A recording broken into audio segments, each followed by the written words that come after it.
Hello, everyone. I'm Colin Tessier of WrestleZone.com, and this is the recap of Honor. Thank you for tuning into this show that's about all things Ring of Honor. For the second week in a row, we're doing the show at a slightly different time than usual. For a long time, we've been doing it Monday nights, but recently I discovered that Ring of Honor uploads the weekly show Monday mornings on their website. So rather than the Fight TV premiere, I started watching the show at 9 a.m. on a Monday morning, which is a fun time to watch Ring of Honor, the best wrestling on the planet.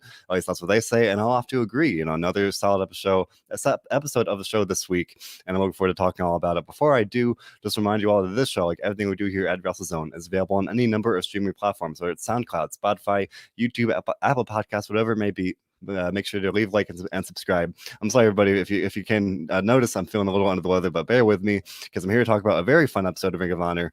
They announced 3 matches for the show this week. It definitely is a loaded show compared to sometimes we'll see 2 big matches. We had 3 matches this week. We had Brian Johnson, the Mecca, with an open challenge. Now, to plug an interview I did with him, I spoke with Brian Johnson before the premiere of this episode last week. And he was talking about the open challenge. He was talking about all his momentum. He's 4-1 going into this match.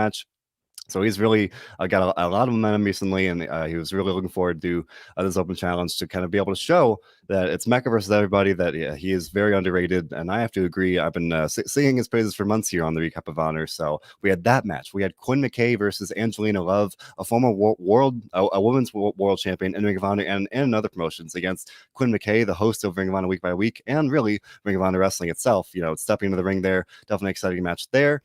And also, of course, the Briscoes facing EC3 and Flip Gordon, one of the best tag teams in Ring of Honor history, against the oddball dynamic team of Flip Gordon and EC3. Definitely a combustible situation there. So, on paper, a great show. And then once I watched it, I could safely say it delivered. I really enjoyed this one. We started off with the main event match. We started off with the Briscoes against EC3 and Flip Gordon. And before the match, they made it, at least they teased that Flip Gordon and EC3 would not get along. Flip bragged that he beat Mark Briscoe at the 19th anniversary pay-per-view, but EC3 fell short in his match with Jay Briscoe. So right away, sowing the seeds of a little dissent there, and I like that. Just kind of add a little more intensity to this match, because obviously you had the 2 feuds combined here with Mark and Flip and EC3 and Jay. And having come together here, where the Briscoes were hoping to kind of, I guess, pick up a win here and move on back into tag team title contention, but unfortunately they lost this match. EC3 and Flip Gordon pulled off the victory, but not without a little taint, a little asterisk in the win column there, because Flip Gordon cheated the win. He took Jay Briscoe's chain and he hit Mark Briscoe with it to help EC3. Although it's more for noting, EC3 did not see Flip Gordon use that chain. EC3 pinned Mark Briscoe with basically a neck breaker or inverted DDT kind of thing, and he picked up the win.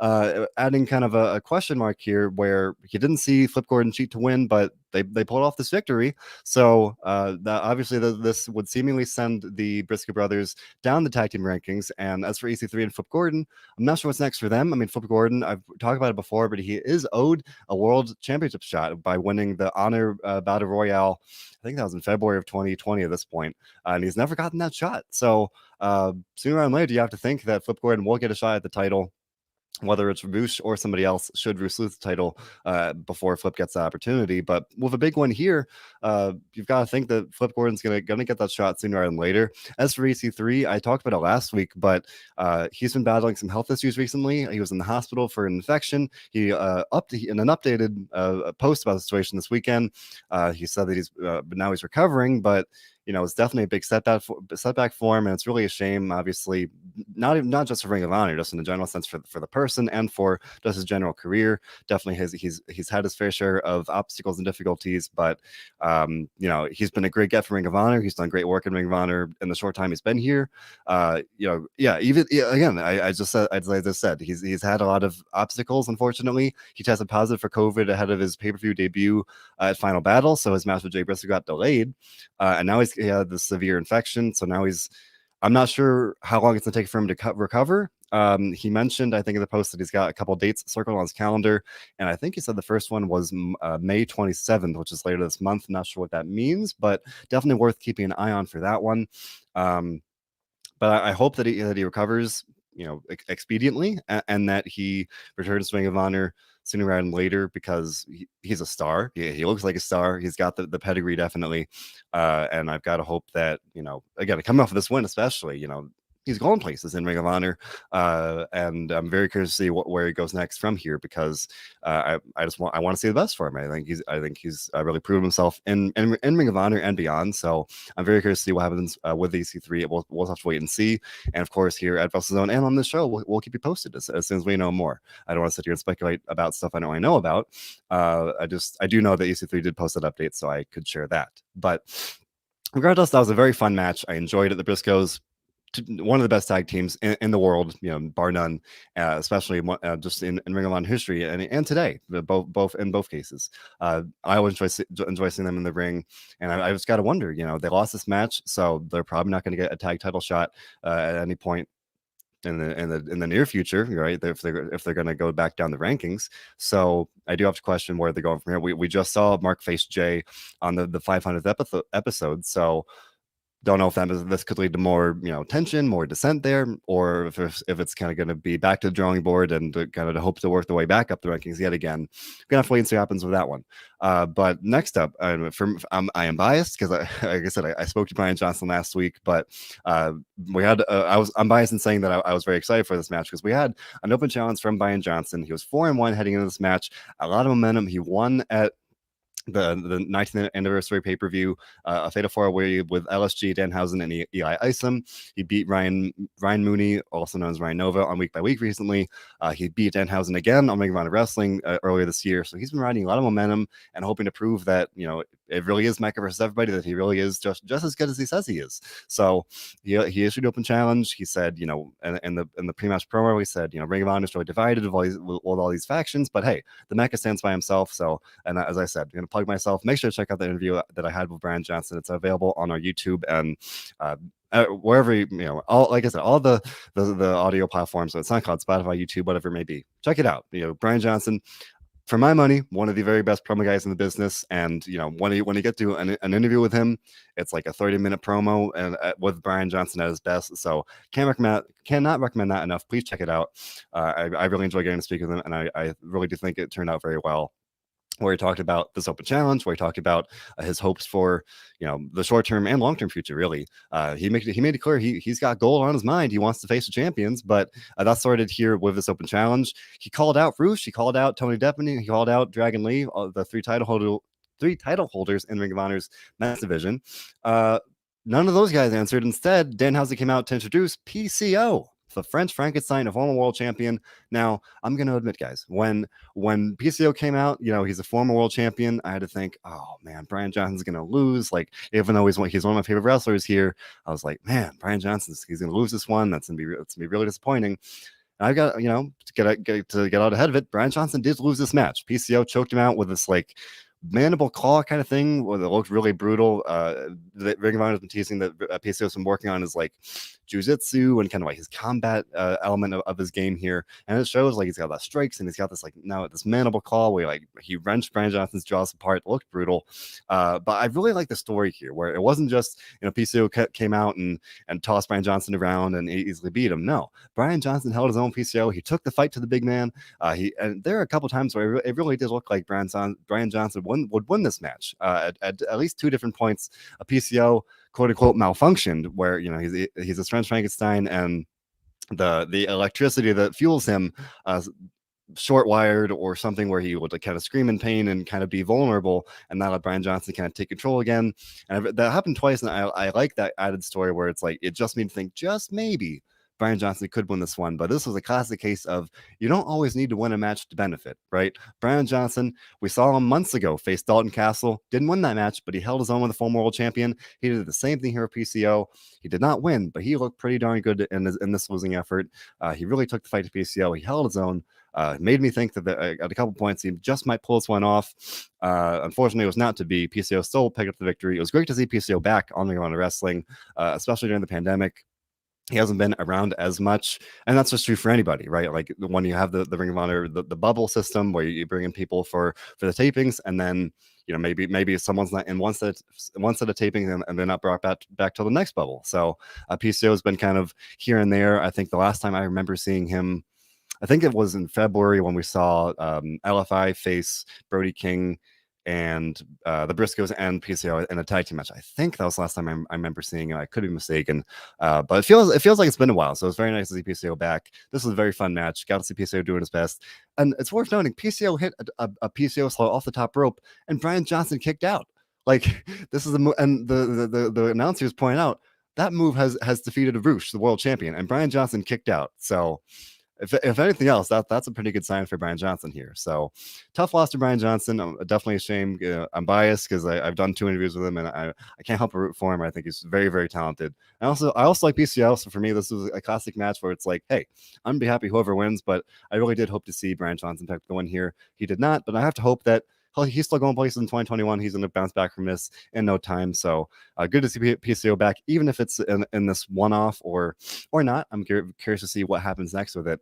But back to back, 2 very, very fun matches here to open the show. And of course, we had this third match, which has been hyped up and in the works for weeks, if not longer. Mandy Leon and Angelina Love attacked Quinn McKay on the set of Week by Week. I think that must have been November at this point. They attacked her, made it clear that they didn't respect her, that they just didn't respect her whatsoever.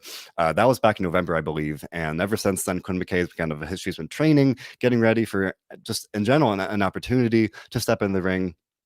And then, of course, at 19th anniversary, Maria Kanellis-Bennett came out and said, hey, we're going to have this women's title tournament. And then when Angelina Love interrupted her, Maria booked this match between McKay and Angelina Love with a stipulation that if Angelina Love should win this match, she would earn a first-round bye in the tournament. Now, this was a really fun match. Quinn McKay looked great. She, someone that's out there every week, at the desk with the glasses and the bow tie, very much, living her gimmick of you think she's just this interviewer, this personality, this and she plays that role wonderfully. She's great at it. She just as much as Ian McMahon and Caprice Coleman is one of the most consistent faces on Ring of Honor Wrestling every single week. So getting used to seeing her like that.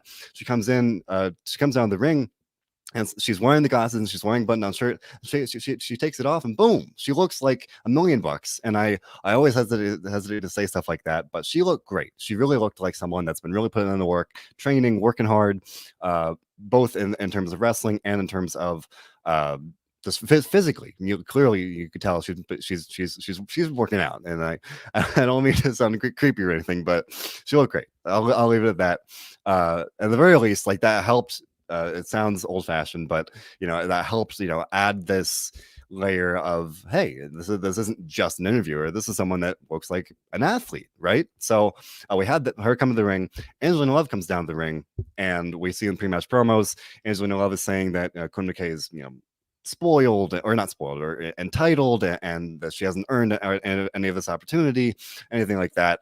Whereas Quinn McKay said that she has always wanted this opportunity. She's been training, she's been working as this broadcaster, but she's wanted to prove herself in the ring. Now she got an opportunity against the former champion in Angelina Love. And she also pointed out Angelina Love, if Ring of Honor is trying to rebuild the women's division, that they shouldn't do it with Angelina Love as potentially the foundation of it, because the allure and their dastardly tactics for months, or I should say years ago now, 2019 or so, cheating and interfering and disrespect and all these things that you wouldn't want to build this brand of women's wrestling and Ring of Honor in theory.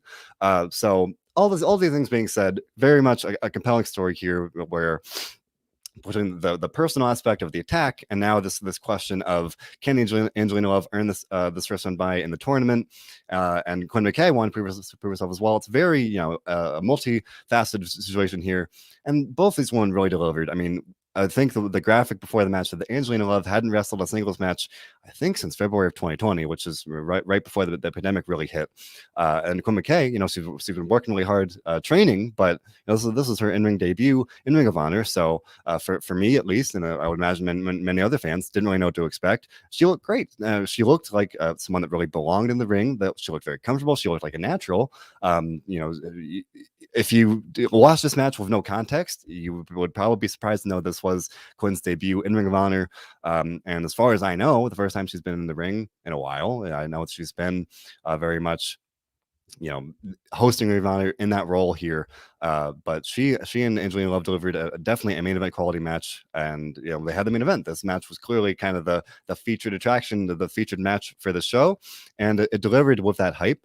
Angelina Love, former women's champion, definitely one of the at least especially for Ring of Honor in this rebuilding women's division, probably the most recognizable, the most talented women's wrestler in that division. So you would definitely expect her to impress, and she did. Just she's such a good heel. That's what it boils down to. She's such a good heel. She's a very good villain, dating back to the beautiful people back in TNA, then with the allure in Ring of Honor.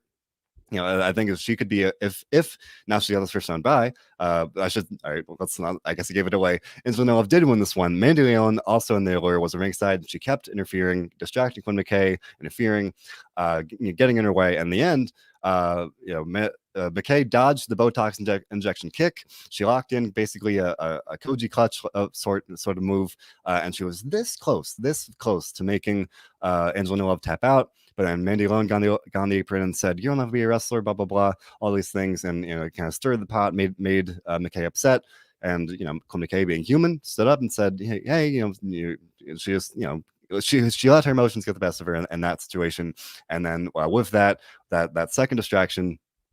Boom! Angelina Love hit the Botox injections for the win. So Angelina Love has earned that first round bye in the tournament, which is coming this summer. So you got to think that Angelina Love is going to be presumably one of the favorites in that tournament. We don't know who's really in it yet. At this point, we've been seeing women's wrestling Wednesdays on our women's division Wednesdays on Wednesday, naturally, on Ring of Honor's YouTube channel, and we know that Roxy is the first official entrant in that tournament, and we will continue to learn more of the entrants in the coming weeks, and of course we will have coverage of that as we learn more about it.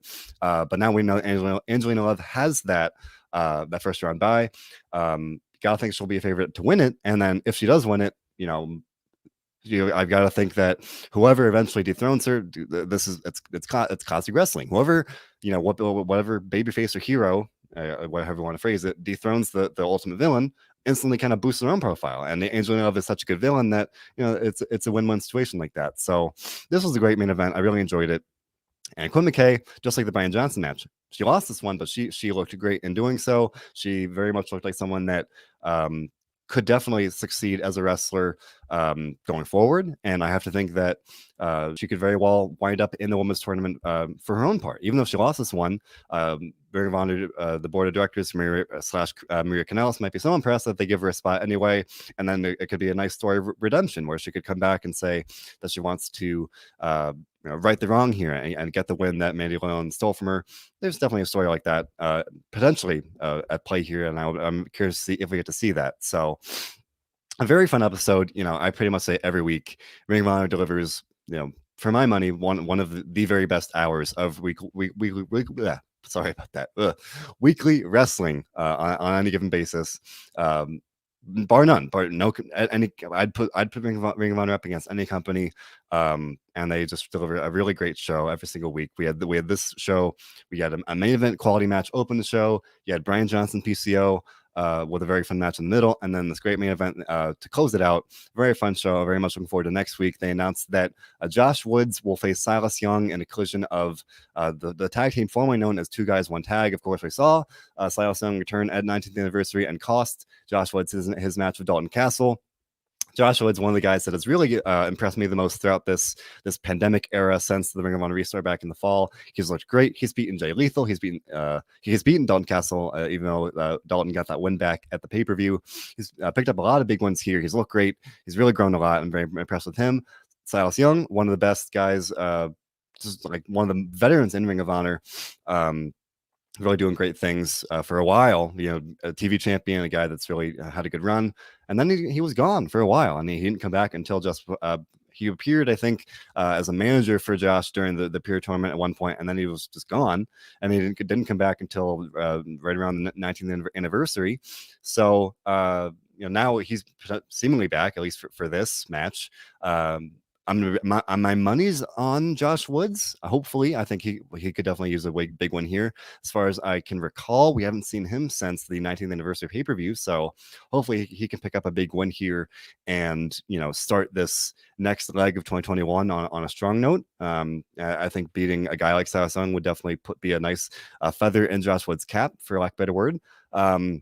I think that'll be a very fun story-driven match. And also, next week, we'll see the Shane Taylor Promotions, the six-man tag team champions, face Primal Fear, and they'll put the six-man belts on the line. Now, admittedly, I have not seen Primal Fear compete. They've been pretty much limited to week by week so far. It's this new trio of guys that were brought up from the dojo system, I believe, in Ring of Honor. So at this point, I'm really not familiar with them. Ahead of next week, I'll probably check out the matches on week by week, just kind of do some scouting and see what they're all about. But I really don't know anything about them, so I really can't say much more than that. But they've earned this match, and I've talked about before. Shane Taylor Promotions, a very solid duo. Shane Taylor, one of the his nickname is like the baddest man in Ring of Honor, and you've got Moses and Khan, the Soldiers of Savagery, very talented team. So I'm hopeful that we'll get even though I don't know much about Primal Fear, I'm hopeful that'll be a good match, and that'll just like Josh Woods. That potentially a victory would allow Shane Taylor Promotions to begin this next portion of 2021 on a strong note. So I'm very much looking forward to that. And then the following week, getting to the news section of the show, we Ring of Honor announced that the OGK, Matt Taven and Mike Bennett, have earned a tag title shot for the weekend of May 22nd, which will be not next week, but the one after that. And so they will face, presumably, unless there's an impromptu title match. Right now, the titles are held by Rhett Titus and Trace Williams of the Foundation. So that'll be a very interesting match to see. The Foundation slowly losing their grip of the titles in Ring of Honor. Of course, I think it was last week we saw Tony Deppen defeat Williams for the TV title. So now Jonathan Gresham is still the pure champion, but now Rhett Titus and Trace Williams as the tag team champions. If they lose that match, then the Foundation definitely will be on not thin ice, but in terms of they're going from having 3 titles to just 1, definitely would be a step backwards for them in this ongoing stable warfare. That'll be a great match. I'm very curious to see if the OGK can kind of reclaim the tag titles they held, I think, back in 2015 before Bennett left the company and went elsewhere. But that'll be a very fun story there to see again that struggle for the Foundation to keep their gold versus the OGK's attempt to run it back and reclaim the tag title. So I'm looking forward to that one. And elsewhere, news-wise, in the latest edition of the X-Files on Ring of Honor the website, LFI, the world champion Roosh, Dragon Lee, La Bestia del Ring, all 4 members, I think including Kenny King, they've been suspended for the month of May. So let that sink in for a second. Ring of Honor has suspended the world champion for the month of May. And of course, we've seen LFI really just not even just bend the rules. They've straight up broken the rules pretty much every match they're in.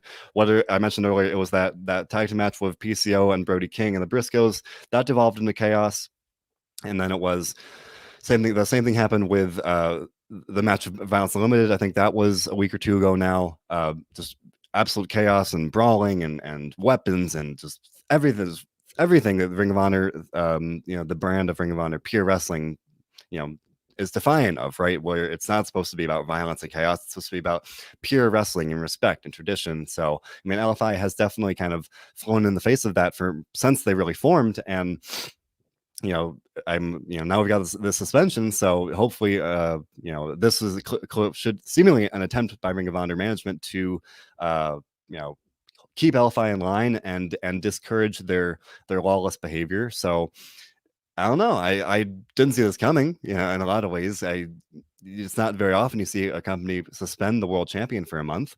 So at this point, it would seem that granted, it's already the May 10th when I'm recording this. So that's not a whole lot of time. So when you have one show every week, other than one like main show, and then week by week being the kind of complimentary piece, that I'm sure that will fly by. But it makes me wonder what's going to happen then? We're getting into this stable warfare with the LFI and Violence Limited and the Foundation. Is that going to tip the balance of power? Will Violence Limited or the Foundation manage to kind of gain the upper hand in that sense? I don't know. I do like this comment from friend of the show, Nando. Nando, a loyal supporter of everything we do here at WrestleZone. We definitely appreciate your support, Nando. Saying, and this is the second time we've talked about it, but it's still just true the first time. He's saying, I would love to see the former Andrade join LFI. Nando, I would love to see that.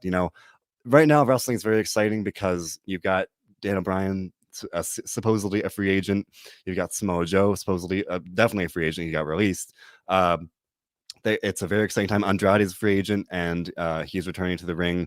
I think first next month for one Farouch's promotion in Mexico, and then he's facing Alberto Del Rio in July. But man, I would really, really like to see Andrade join LFI. I think that would be really cool. Definitely a very compelling clash of personalities there with Andrade and Rush. That would just be that'd be something special, I think. I don't know what the future holds for Andrade, and I can't speculate on it too much, but if he joined Ring of Honor, that'd be really cool, man. I can't even lie. Like I'm a huge fan of Andrade, and if we can, it's fun to sit here and just wonder what could happen. And I don't know. At this point, we know that Andrade will be competing at two kind of I guess I'll say one-offs. He'll be involved in Bruce's promotion for next month, and if he's facing Del Rio in July. And I mean, hey, if he's working a match for Bruce's promotion, maybe there's a little connection there with Andrade and LFI and obviously Ring of Honor. I don't know. It's definitely something worth keeping an eye on. And recently on the Ring of Honor The Experience Facebook page, someone mentioned that they'd like to see Selena De La Renta, formerly of Major League Wrestling, come to Ring of Honor. She wrapped up with them with MLW last week, and I couldn't help but comment, just like this comment here. Even if it's not LFI, I'd like to see Selena De La Renta come to Ring of Honor. I think she could do great work here as well. I think LFI is a natural fit, where we saw her as this manager of a dominant stable in MLW, could very much do something similar in Ring of Honor. I think that'd be really, really cool as well. Two purely hypothetical fantasy booking kind of things there, but there are some really exciting options on the table in theory, just as purely wonder, right? Not saying that it will happen, not saying that it should happen, just saying it'll be fun. Those are two hypotheticals, but for more news things that are confirmed to have happened, we talked about Lfi getting suspended. They'll be addressing that tomorrow, Tuesday, on Ring of Honor Week by Week, which airs at 1 p.m. Eastern on YouTube. So make sure to check out that for their comments about getting suspended. And as I said earlier, we've been seeing Women's Division Wednesdays every Wednesday on the Ring of Honor YouTube channel as well. So this week we'll get another match and another entrant in the tournament, which will be coming this summer. I'm very curious to see who will be in that match. Last week we saw Sumi Sakai, Ring of Honor legend, beat Vita Von Star of The Righteous. So maybe Sumi will get her spot in the tournament. Well deserved, if so. Of course, we will keep you guys posted about that between the match and the potential announcement of the next tournament entrant. It's very definitely curious to know who will be in that tournament. And just so we were talking about Andrade here, other releases as well. You've got Chelsea Green. Chelsea Green, she just gave an interview with the Wrestling Perspective. I wrote an article about it yesterday, and she doubled down on her interest in working for Ring of Honor. So that is different than this Andrade's hope and speculation about wanting to see him come to Ring of Honor. She tweeted, I think, roughly a week and a half ago, that she's never worked for Ring of Honor and she wants to make it happen. Now she's out there in an interview saying the Ring of Honor is on her bucket list. She wants to work here. So I'm gonna put that energy out there. I want to see Chelsea Green work in Ring of Honor, even if it's just like a one-off or a short run here in the women's tournament. I think that'd be great for her and for Ring of Honor. Definitely would be a big get for this rebuilding women's division. I think that'd be really cool. And you think about the Iconics, Billie Kay, Peyton Royce, they got released. Maybe bring them in. That's a possibility. Could happen. Mickey James, a legend in the business, also out there as well. So between any number of the very talented women in the independent scene, lots of great options out there on the table for Ring of Honor. Definitely worth thinking about and wondering, and keep an eye on Women's Division Wednesdays, and just the general announcements continue to kind of come as we near the summer and this tournament. So definitely looking forward to seeing what happens there. But in the meantime, Next week will be another fun show, I'm sure, where we will have the collision of Josh Woods and Silas Young. Very much looking forward to that. And that's a six-man tag title match. It'll be a good show. I'm very much looking forward to it. I hope you are as well. Thank you for tuning in and listening to this. I appreciate you for your support, for watching this show.